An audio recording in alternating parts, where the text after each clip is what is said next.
અનાદિના કુસંસ્કારને વશ જે પણ કંઈ ભાવ થાય એને આધીન થઈને વર્તન જે કરે એવા ઔદૈક ભાવ અનુસાર વર્તનારા જીવો પોતાના દેહને પોતાનો માનીને વર્તે, ઇન્દ્રિયોને પોતાને માનીને વર્તે અને વિકારોમાં રાચે, આ ઇત્યાદિ પ્રકારે જે જીવ પ્રવર્તન કરે તેને તે વખતે સ્વચ્છંદની દશા હોય.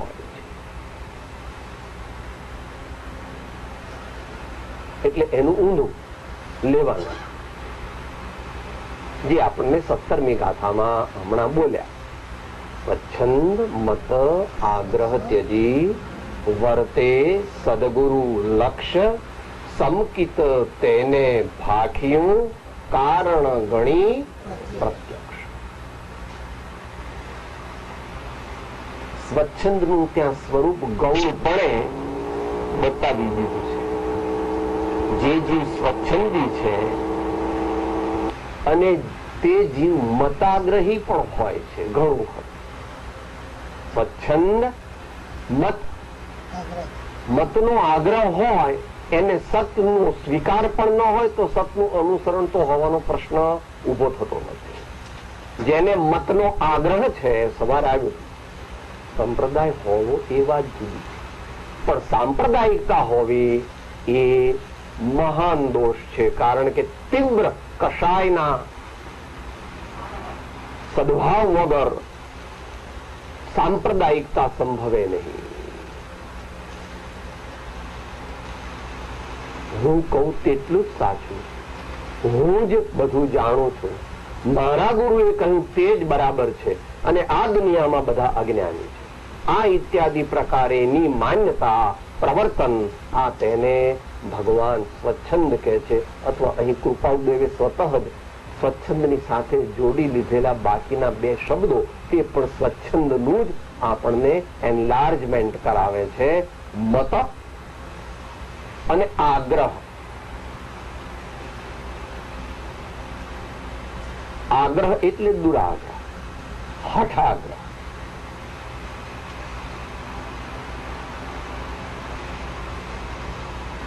A dogmatic approach is usually associated with intense kashayas. A dogmatic approach is always associated or usually associated with intense kashaya, and when there is intense kashaya, there is all regression, no progress. જ્યાં કષાય અધિક હોય ત્યાં આત્માર્થી પણ ન સંભવે તો આગળની વાત ક્યાં? કારણ કે કષાયની ઉપશાન પ્રભાવ ફર્સ્ટ કોઈ પણ હોય. સિદ્ધાંત કોઈને લાગુ પડે ને કોઈને લાગુ પડે એવું ન હોય. તીર્થંકરને પણ લાગુ પડે કે સાહેબ આવું બોલો છો. બિલકુલ તીર્થંકર ભગવાન રાજા હોય અને યુદ્ધ કરે ત્યારે તેમને પણ બંધ છે, પણ તેમને તેમના અનુસાર બંધ છે કારણ કે તે ઔક્ષાયિક સમકીતી.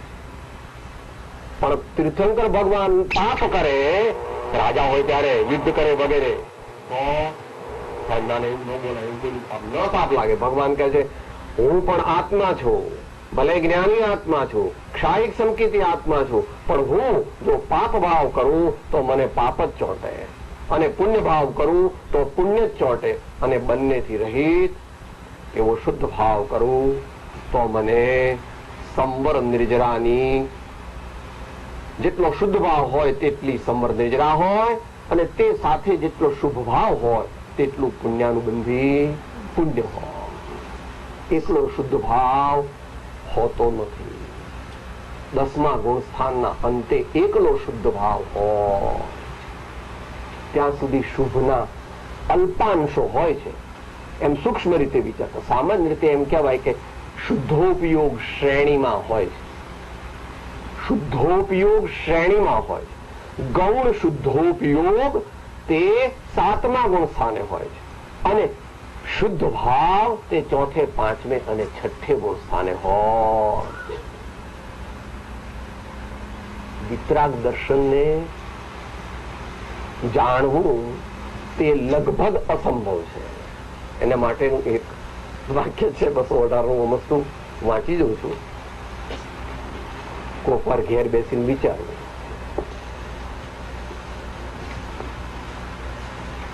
કે આ જમાનામાં બધા કેવા છીએ.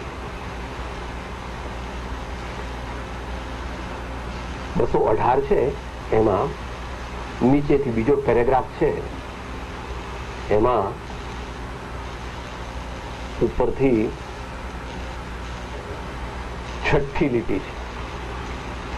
પણ આ કાળમાં જૈનમાં તીર્થંકરના માર્ગને જાણવાની આકાંક્ષા વાળો પ્રાણી થવો દુર્લભ સંભવે. પામવાનું નહીં અને જાણવાનો પણ નહીં, જાણવાની આકાંક્ષા વાળો.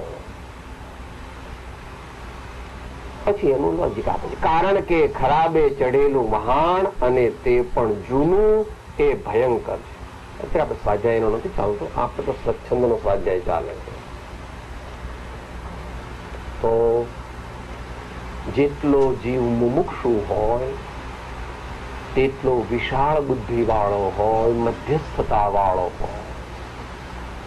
જેટલો વિશાળ બુદ્ધિ અને મધ્યસ્થતા વાળો હોય તેટલો ઉદાર ચેતા હોય. જગતના સર્વ જીવો પ્રત્યે અંતરનો પ્રેમ હોય. પારમાર્થિક નહીં, ગુરુની આજ્ઞાથી, ભગવાનની આજ્ઞાથી અને પોતાના પ્રયત્ન.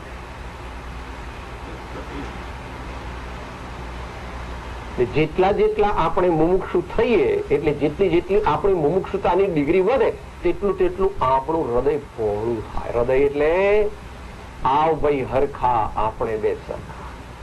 સર્વ જીવોમાં સમદ્રષ્ટિનો ભાવ, સર્વ જીવો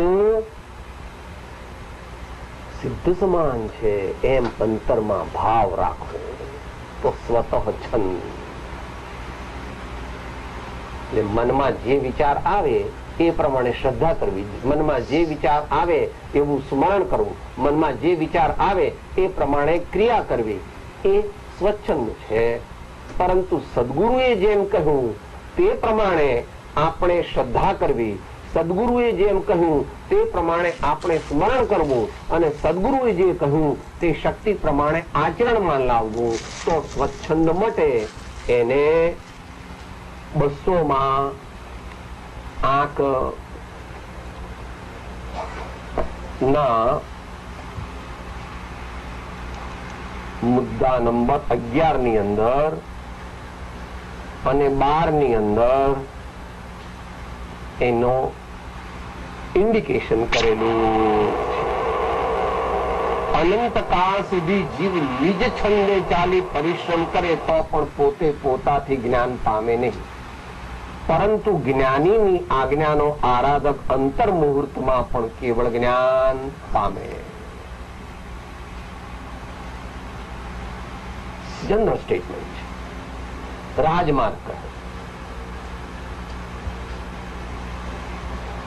કોઈક અપવાદરૂપ જીવોને તે ભાવમાં ગુરુ ન હોય અને કોઈ ભગવાનના દર્શનથી અથવા કોઈ સતશાસ્ત્રના માધ્યમથી અથવા વેદના આદિથી અથવા એવા કોઈ પ્રસંગથી એકદમ વૈરાગ્ય ઉપજે અને પૂર્વનું અનુસંધાન થાય, એ અપવાદ માર્ગ સમજવો, જે ભગવાન ઉમા સ્વામીએ કહ્યો છે તન નિસર્ગાત અધિગમાદ વા. તેની ઉત્પત્તિ નિસર્ગ જ હોય છે અથવા અધિગમ એટલે આત્મજ્ઞાનાદિથી યુક્ત એવા આચાર્ય ગુરુદેવના બોધના અનુસરણથી હોય છે. પણ ત્યાં આગળ જે નિસર્ગ જ કહ્યું ત્યાં પણ આગલા ભાવમાં તો તેમણે ગુરુના ચરણની અને તેમની આજ્ઞાનું સેવન કરેલું છે. કોઈ પણ જીવ હોય તેને પ્રત્યક્ષ સત્પુરુષની આજ્ઞા પામ્યા વિના તેને જ્ઞાન થતું નથી. તે અનિવાર્ય શરત છે અને આખા વચનામૃતનું તો રહસ્ય જ એટલું છે. એટલે સિદ્ધાંત રૂપે પણ કહી દીધું કે પ્રત્યક્ષ સદગુરુ સમ નહીં પરોક્ષ વિનો ઉપકાર.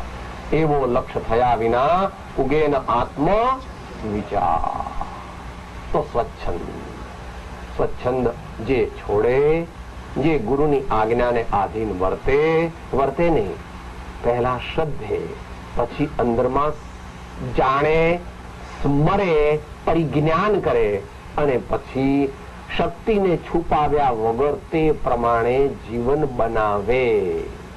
Transform the life is religion. ચારિતમ ખલુ ધમ્મો.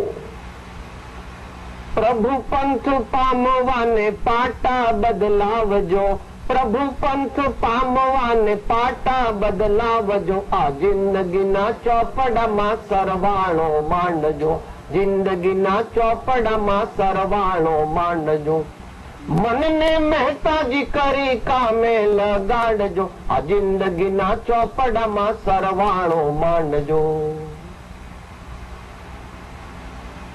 એ પ્રમાણે સ્વચ્છંદનું સામાન્ય સ્વરૂપ છે. એનો વિસ્તાર તો ઘણો થઈ શકે. સાધક સાથીમાં એનું ચેપ્ટર છે સ્વચ્છંદ નિરોધ. ત્યાંથી જે ભાઈઓને જરૂર અભ્યાસ કરવો હોય ત્યાંથી કરે, અને ત્યાં શાસ્ત્ર પ્રમાણ આદિ પણ આપેલા છે.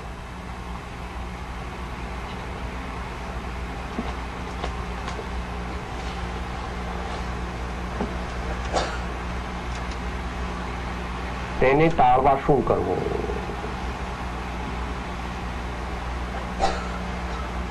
મનમાં જે ભાવ થાય તે પ્રમાણે કરવું નહીં, પણ જે મનમાં ભાવ થાય તેનું તોલન કરવું કે સત્પુરુષે આ વિશે શું કહ્યું છે, ભગવાનની આજ્ઞા શું છે. પછી એનો જે જવાબ મળે તે પ્રમાણે શ્રદ્ધવાનો, સ્મરણ કરવાનો અને વર્તવાનો પુરુષાર્થ કરવો. પણ ટૂંકમાં એનો જવાબ આપી દીધો કે સ્વચ્છંદ મત આગ્રહ તેજી વર્તે સદગુરુ લક્ષ, સંકિત તેને ભાખ્યું કારણ ગણી પ્રત્યક્ષ. ત્યાં સદગુરુ લક્ષ તે વ્યવહારથી અને નિશ્ચયથી એમ બંને સમજી લેવા. સદગુરુની આજ્ઞા પ્રમાણે ચાલવું તે વ્યવહાર ધર્મ છે, અને સદગુરુ એટલે પોતાનો જે શુદ્ધ આત્મા, તેના લક્ષ્ય જીવન જીવવું તે નિશ્ચયથી સ્વચ્છંદનો નિષેધ છે. પણ પહેલો વ્યવહાર હોય અને તેની પરિપક્વતાથી આગળ નિશ્ચય પ્રગટે. પણ બંને છે ખરા, અને જો નિશ્ચયનો લક્ષ્ય ન હોય અને સદગુરુમાં માત્ર વ્યક્તિગત રાગ, દ્રષ્ટિ રાગ રહે, તો ગૌતમ સ્વામીને પણ જો કેવળ જ્ઞાન અટકે તો આજકાલના જીવોને તો સમ્યક દર્શન અટકે. એમાં કઈ કહેવાની જરૂર નથી. માટે કબીર હદ કા ગુરુ મિલે, બેહદ કા ગુરુ નહીં, બેહદ આપે ઉપજે અનુભવ કે ઘર. તો આવો ભગવાનનો માર્ગ તે અલૌકિક છે, અને તે સમજવા માટે, પામવા માટે ઘણા ભાવોની આરાધના જોઈએ, અને તેમાં પણ આ ભાવમાં દાયકાઓની આરાધના જોઈએ, અને સત્પુરુષોનો યોગ, સત્સંગનો યોગ, અંતરનો પ્રમાણિક ભાવ અને કપટ રહિત થઈ આત્મ અર્પણા આદિ રહે. એમાં શ્રદ્ધા, ધીરજ આદિ ભળે અને પરાક્રમ પ્રગટે, ત્યારે આત્મજ્ઞાન આદિની પ્રાપ્તિ થાય. તો ગુરુની આજ્ઞાને, સત્પુરુષની આજ્ઞાને, ભગવાનની આજ્ઞાને અનુસરવાથી ધીમે ધીમે એ થાય. આપણે ટૂંકમાં વિચારીશું, કારણ કે આપણો સમયની મર્યાદા છે. અનેકાંતિક માર્ગ પણ સમ્યક એકાંતિમાં નિષ્પદની પ્રાપ્તિ કરવાના સિદ્ધ કારણ સિદ્ધ બીજા અન્ય હેતુએ ઉપકારી નથી. એ શંકા દ્રષ્ટાંત સાથે સમજાવવા કૃપા કરશો. પાના નંબર 511, પેરેગ્રાફ 2.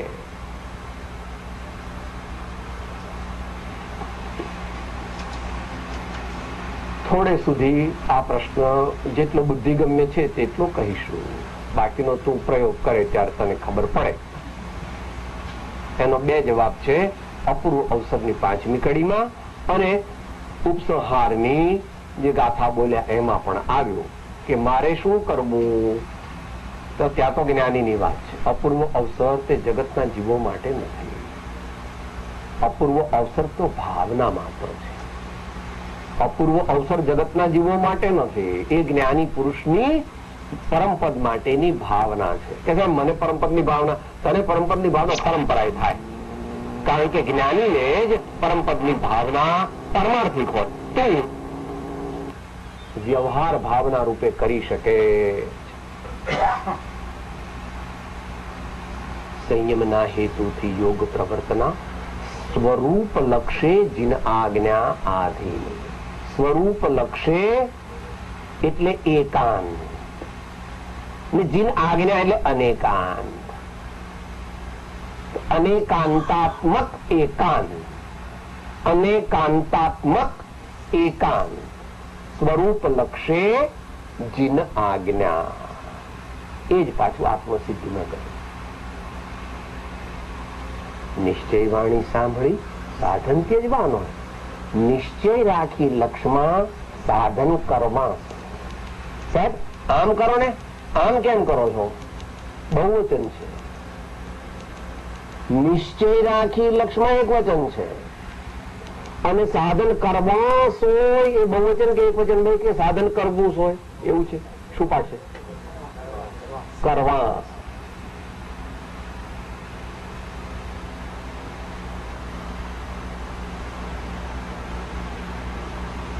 જે પણ કંઈ કરવું તે પોતાના આત્માની શુદ્ધિને માટે કરવું.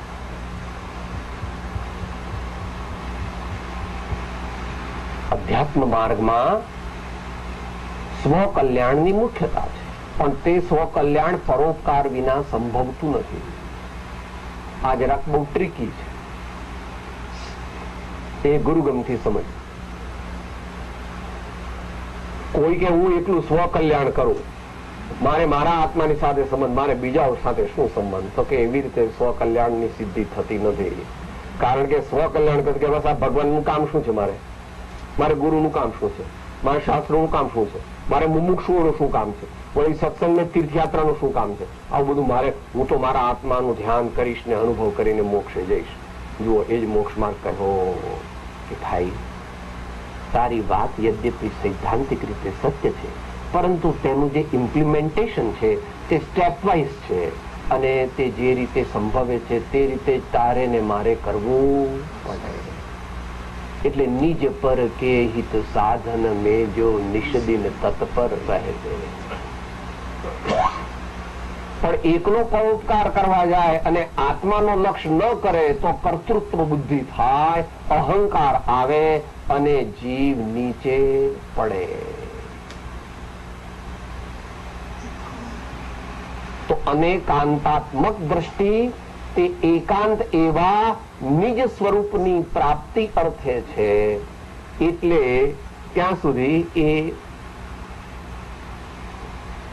બુદ્ધિગમ્ય છે. પણ શ્રીમાન યોગીરાજ આનંદજી મહારાજે થોડા દ્રષ્ટાંતથી કેવી રીતે એની સિદ્ધિ કરવી એનું ઇન્ડિકેશન કરેલું છે. એ દ્રષ્ટાંતો યાદ રાખવાથી આપણને કઈક માર્ગદર્શન એમાં મળે. ઉદર ભરણ કે કારણે રે ગૌવા વન में જાય, ચારો ચરે ચૌદિશી ફિરે ચિતડવા ચરડા માય, મના જીતું તો જીન ચરણે ચિતલાય, તેરો અવસર બીત્યો જાય. મના જીતું તો જીન ચરણે ચિતલાય, તેરો અવસર બીત્યો જાય. પછી બધા દ્રષ્ટાંત આપે છે સાહેલીઓનું, પેલા નટનું, પછી સોનીનું, પછી કામીનું, પછી જુગારીનું. તો આ પ્રયોગ આપણે આપણા જીવનમાં કરવો પડશે. શું બહેનોએ માતાઓએ રોટલી વણે પણ પ્રભુનું નામ.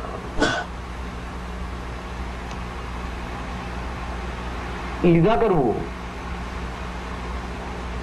કપડા ઇસ્ત્રી, વાળોળીએ, કપડા પહેરીએ, નાહીએ. ભાઈઓએ કોર્ટમાં, બેંકમાં, હોસ્પિટલમાં, બજારમાં ચેક લખતા.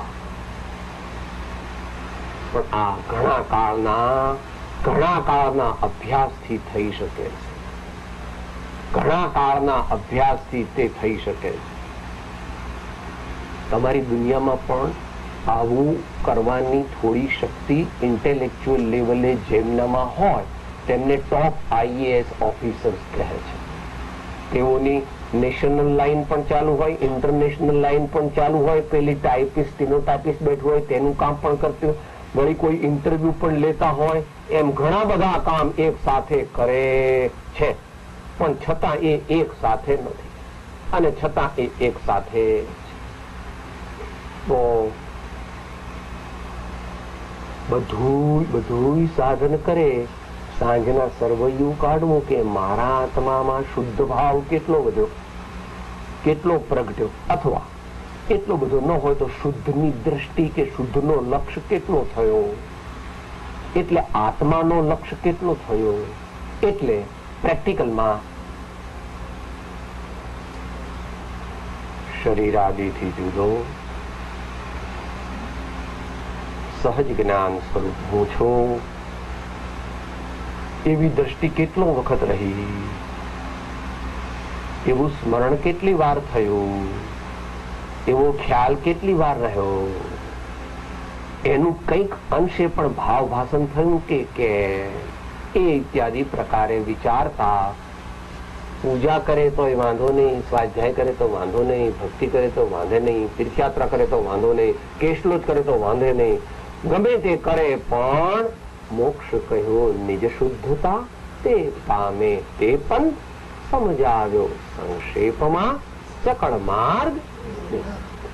એટલે સુધી એ બુદ્ધિ કે વાણીનો વિષય.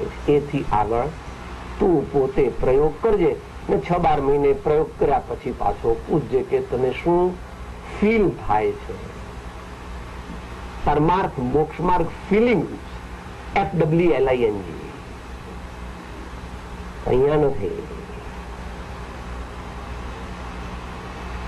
જ્યાં સુધી આપણું હૃદય પીગળે નહીં, પલળે નહીં, ભીંજાય નહીં પ્રભુના પ્રેમથી અને ગુરુના સેવાથી, ત્યાં સુધી તેનામાં કોઈ શુદ્ધ ભાવ કદાપી પ્રગટી શકે. બહુ જુદી જાતનો માર્ગ છે, દુનિયાથી જુદો. અમે તો પૈસાથી બધું કરીએ, અમે તો બુદ્ધિ એટલી લડાઈએ ને ગમે ત્યાંથી ભલભલાના કાવતરા કરીને ભલભલાનું ફોડી તોડી નાખીએ. એ બધું સારી દુનિયામાં બરાબર છે, ભગવાનની દ્રષ્ટિએ એ બરાબર નથી. એ તો બધું પુણ્યનો ઉદય હોય ત્યાં સુધી તું કહે છે કે આ બધું હું કરું. તો એટલે સુધી એ અનેકાંતાત્મક એકાંત દ્રષ્ટિ એ સમજી શકાય છે. વિશેષ અગેન ધ હોલ મોક્ષ માર્ગ ઇઝ સદગુરુ સમાગમ, ઓળખાણ, ઘનિષ્ઠ પરિચય, આજ્ઞાપાલન એ ઇત્યાદિથી પરિપક્વ થતો સ્વરૂપમાં વિશ્રાંતિ પામે. પૂછતા નથી કઈ પૂછતા હતા. અભ્યંતર તપ 6 અને બાહ્ય તપમાં વિનયનો પણ તપ કહે છે. તો તે એક સદગુણ છે, તેને તપવા માટે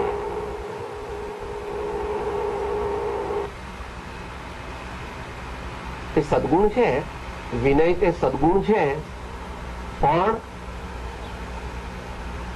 તપ એટલે શું? ઈચ્છાનો નિરોધ. ઈચ્છા એટલે શું? રાગ અને દ્વેષ. દ્વેષના બે ભાગ કયા? ક્રોધ અને માન. માટે જો તે માનને માર્યો તો ઈચ્છાનો નિરોધ થયો તો તે તપ છે. વિનયમાં શું કરવું પડે? અભિમાનને મારવું પડે, તો જ વિનય ગુણ પ્રગટે.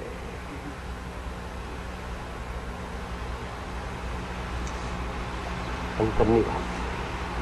વિનય ગુણ આજકાલ કોઈને પ્રગટતો નથી. એવું કૃપાળુ દેવે મોઢે કહ્યું છે, છતાં કહ્યું છે કે જ્યારે ત્યારે પણ તને પ્રગટશે ત્યારે તારું કલ્યાણ થશે. એવો માર્ગ ને તણો ભાગ્યો શ્રી વિતરાગ મૂળ હેતુ તે માર્ગ નો સમજે કોઈ સુધાર.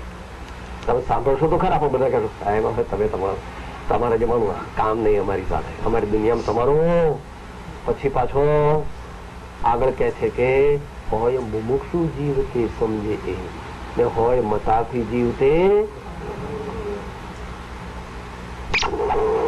પોતાને પૂજાવું છે, પોતાને ભક્તિ કરાવવી છે, એટલે આવા વિનય ગુણની પ્રવૃત્તિના કરે છે. એ ઇત્યાદિ પ્રકારે ઉલટો અર્થ અજ્ઞાની જીવો અને ભવાભિનંદી જીવો લેવાના જ છે ને લીધા જ કરવાના. જયારે જેને ભાગ્યનો ઉદય છે અને પોતે ગંભીર છે, તે વિનયાદિ ગુણ તે માન મારે છે, એટલે કશાય ઘટાડે છે, એટલે ઈચ્છાનો નિરોધ કરે છે, એટલે એ તપ પણ છે અને એક શ્રેષ્ઠ તપ છે.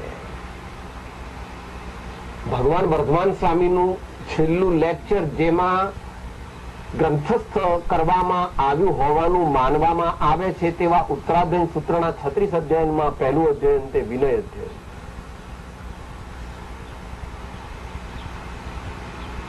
અને પહેલી શરત મોક્ષ માર્ગની એ છે. ત્યાર પછી બીજી વાત થાય. કાલ બોલ્યા હતા બેન,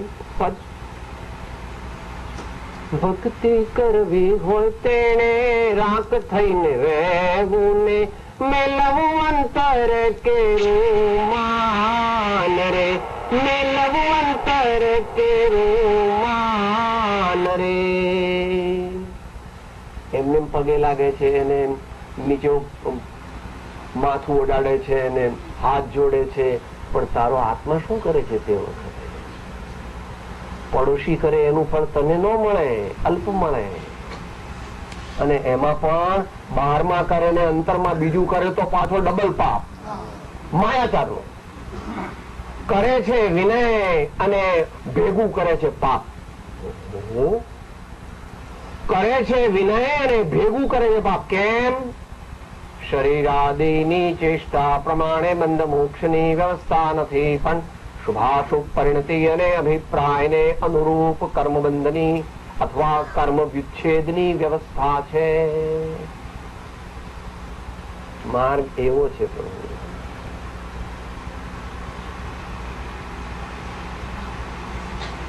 જો દેહ અને આત્મા જુદા છે તો પછી દેહથી થતા કર્મોનો ભોગતા અને કરતા આત્મા કેવી રીતે હોય છે?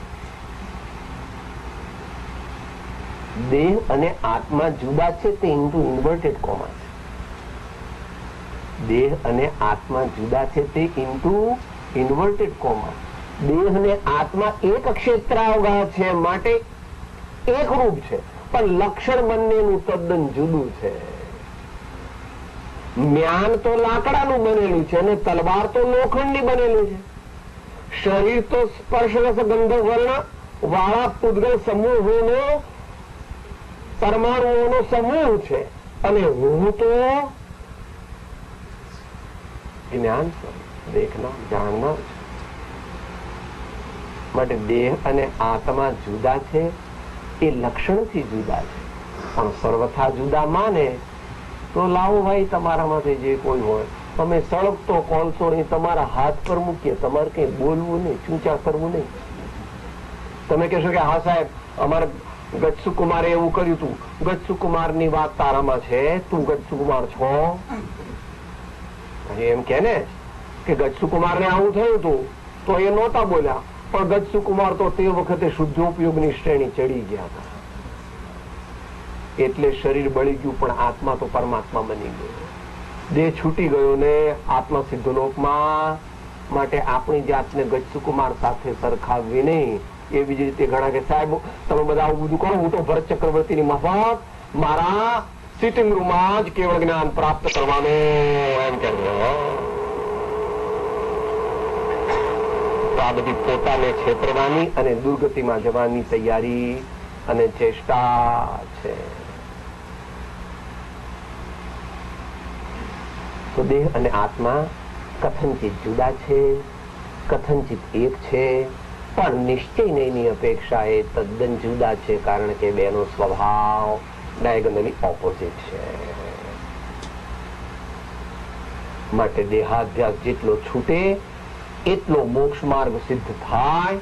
ચોથા ગુણસ્થાન તે સામાન્યપણે સિદ્ધ છે, 7મા ગુણસ્થાને તે વિશેષપણે સિદ્ધ છે, અને 12મા ને 13મા ગુણસ્થાને તે પરિપૂર્ણપણે સિદ્ધ થાય ત્યારે ભગવાન એને યથાખ્યાત ચારિત્ર અથવા કૈવલ્ય સદેહ પરમાત્માની અવસ્થા સયોગી કેવળી કહે.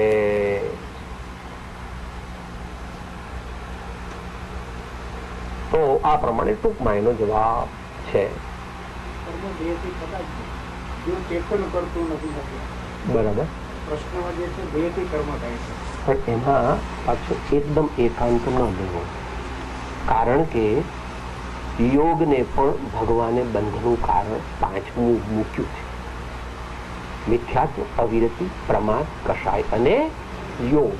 માટે દેહથી પાપ કર્મ કરે અને આત્માથી શુદ્ધ ભાવ રાખે એવો નિમિત્તિક સંબંધ સામાન્યપણે નથી. માટે દેહથી પણ પાપ કરતા રોકવું જોઈએ, તો જ માર્ગની પ્રાપ્તિ બની શકે સામાન્ય માણસ.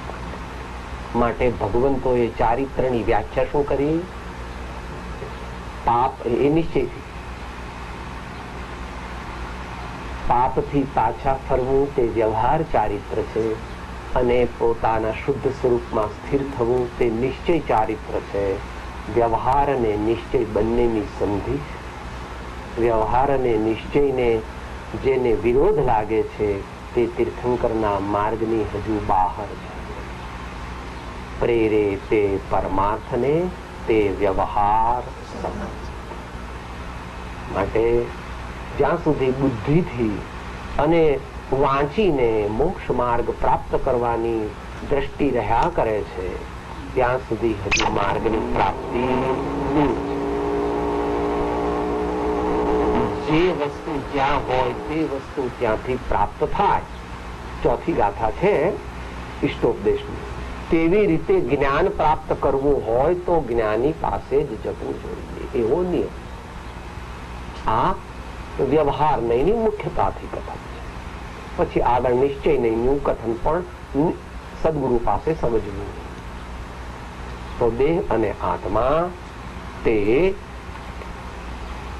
નિશ્ચય નહીંથી જુદા છે, વ્યવહાર નહીંથી એક ક્ષેત્રાવગાહપણે બંધાયેલા છે, અને દેહની જેટલી અગત્ય છે તેટલી છે, પણ દેહને જો પોતાનું સ્વરૂપ માને તો કલ્યાણ માર્ગની પ્રાપ્તિ થાય. દેહ તે સ્વભાવથી જુદો છે, અને આત્મા તે જ્ઞાન સ્વભાવી દેહથી જુદો છે. એ બેને જુદા પાડવા માટેની પ્રક્રિયા કરવી જોઈએ. માટે મુનિઓ તપ કરે છે. માટે જ્ઞાનીઓ પણ દેહાધ્યાસ ઘટાડવા માટે અનેક પ્રકારના પ્રયોગો કરે છે. નમક નહીં લઈએ આજે ખાંડ નથી જોઈતી, આજે ઉભા ઉભા ધ્યાન કરવું છે, આજે થોડાક તડકામાં ધ્યાન કરવું છે, વગેરે પ્રકારો પણ ભગવાન કરતા હતા, જ્ઞાનીઓ પણ કરે છે. પરંતુ તેનું બ્લાઇન્ડ ઇમિટેશન અજ્ઞાની કરે તો ફળની પ્રાપ્તિ થાય. તેઓ શરીરથી ચેષ્ટા કરે છે, પણ તેમની દ્રષ્ટિ અને લક્ષ્ય તો આત્મા બાજુ. માટે જ્ઞાનીનું ઓળખાણ દુર્લભ છે. છેલ્લો પ્રશ્ન લઈએ. तुझ मुझ अंतर भांज शेरे वाजश मंगल तो जीव सरोवर अतिशयवादशे रे आनंद घन रसपूर पद्म प्रभजे न तुझ मुझ आतरू।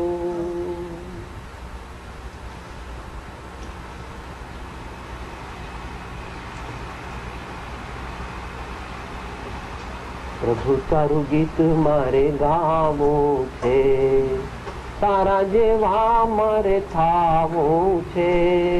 प्रभु तारू गीत मारे गावो छे। तो भगवान कहते हैं तारे भक्ति करवी पड़शे रे, तारे आज्ञा पाळवी पड़शे रे, त्यारे तारे ज्ञानार्जन करवू पड़शे रे, तारे संयम पालन करवू पड़शे रे। मैं जे कर्યું તેવું તારે પણ કરવું પડશે। પણ ભગવાનને તો કેવળ જ્ઞાન લેવાનું હતું, એને ભગવાનની વાત આખી ઊંચા લેવાની, આપણે આપણા લેવાની। કેટલા પૈસાનું દાન આપ્યું એ પરથી પુણ્ય નક્કી નથી થતું, કેવા ભાવથી દાન આપ્યું તેના પર મુખ્ય પુણ્યનો આધાર છે। એક માણસ 1000 રૂપિયાનું દાન આપે છે અને અલ્પ પુણ્ય લે છે, અને એક 5 પૈસાનું દાન આપે ને ઘણું વધારે પુણ્ય અર્જન કરે, એમ નિશ્ચય નહીં છે, પણ વ્યવહાર નહીં અને નિશ્ચય નહીં, બેની સંધિ વાળું એ સૂત્ર બીજું યાદ રાખવું। વિધિ દ્રવ્ય દાતૃ પાત્ર વિશેષા તદ વિશેષ, એવું ભગવાનનું સૂત્ર। વિધિ દ્રવ્ય દાતૃ અને પાત્ર એમ ચારેયને અનુરૂપ ફળ થાય। અહીં કે છે કે આપણા વચ્ચે અંતર કેવું છે, આ તો બહુ પ્રસિદ્ધ છે।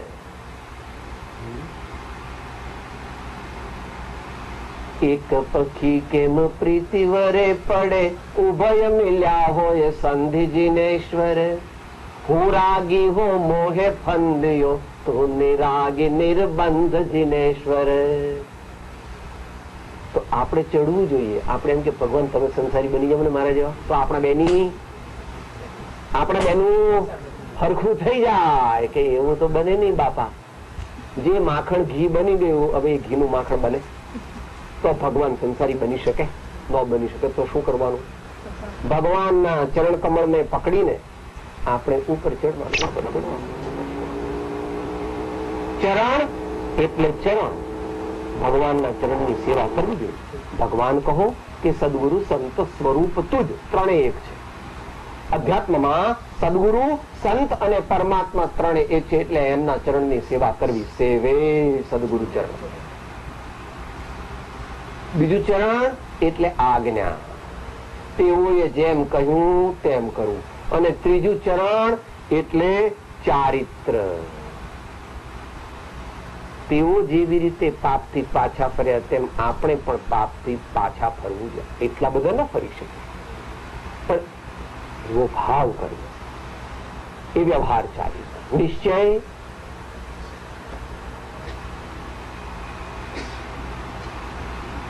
સ્થિરતા ધ્યાનની દશા તો આગળની વાત છે। હાલ તો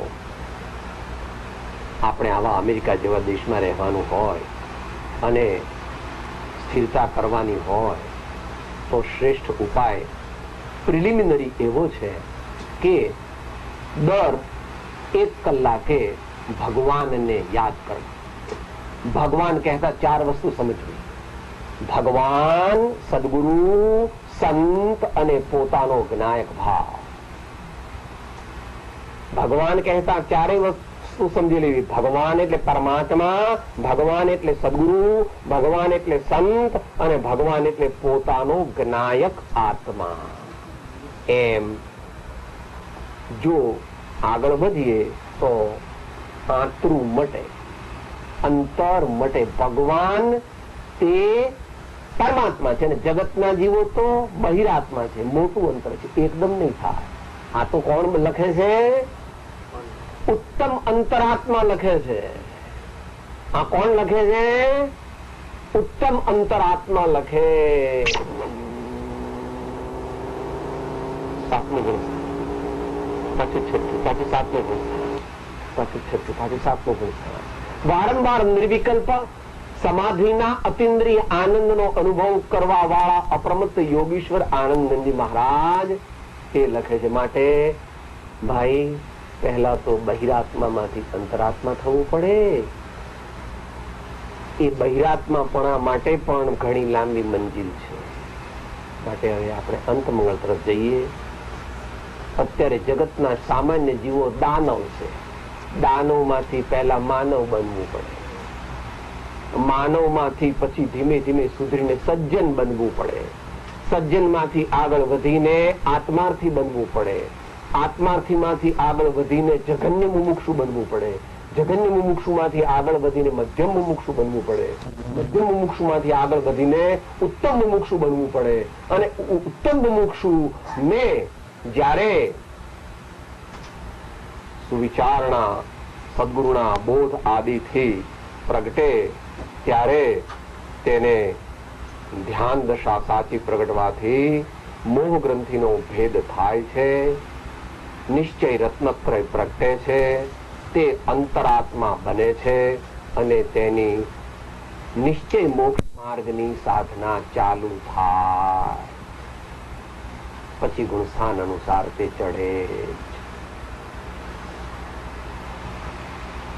અત્યારે શું કરવું એ અંતમંગળમાં 2 બોલીએ. કૃપાદેવી લીધા છે આપણે, આમ તો સ્વાધ્યાય લેવાનો છે એનો. અત્યારે માત્ર અંતમંગળ રૂપે બોલીએ. શિષ્ય પ્રશ્ન કરે છે, સાહેબ અમારે અત્યારે શું કરવું એ કોને અમને. અત્યારે એટલે હજુ અત્યારે નહીં, પણ જયારે તું જરાક સિરિયસ થાય ત્યારે. અત્યારે તો અમસ્તો આવ્યો છે, એ જરા પ્રફુલ્લ થઈને જરા સારું લાગશે, જરા ચેન્જ થઈ જશે, જરા બધાને મળાશે. It's a good cultural change and event for me. પણ અંતરમાં તારો ભાવ કેવો છે એ તો તારા જ્ઞાનનો વિષય. તો પ્રથમ શું કરવું? પ્રથમ આત્મસિદ્ધિ થવા કરીએ જ્ઞાન વિચાર. અનુભવી ગુરુને સેવીએ બુધ જનનો નિર્ધાર. મંદ વિષયને સરળતા સહ આજ્ઞા સુવિચાર.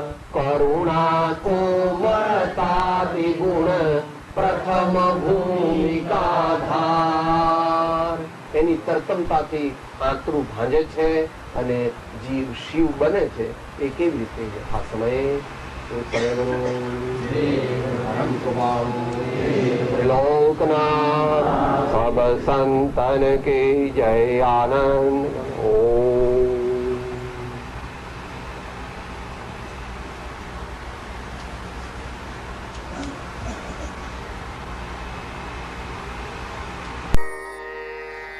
હું આત્મા છું. આપનો સેવક છું. સૌનો મિત્ર છું. હું આત્મા છું. આપનો સેવક છું. સૌનો મિત્ર છું. હું આત્મા છું. આપનો સેવક છું. સૌનો મિત્ર છું.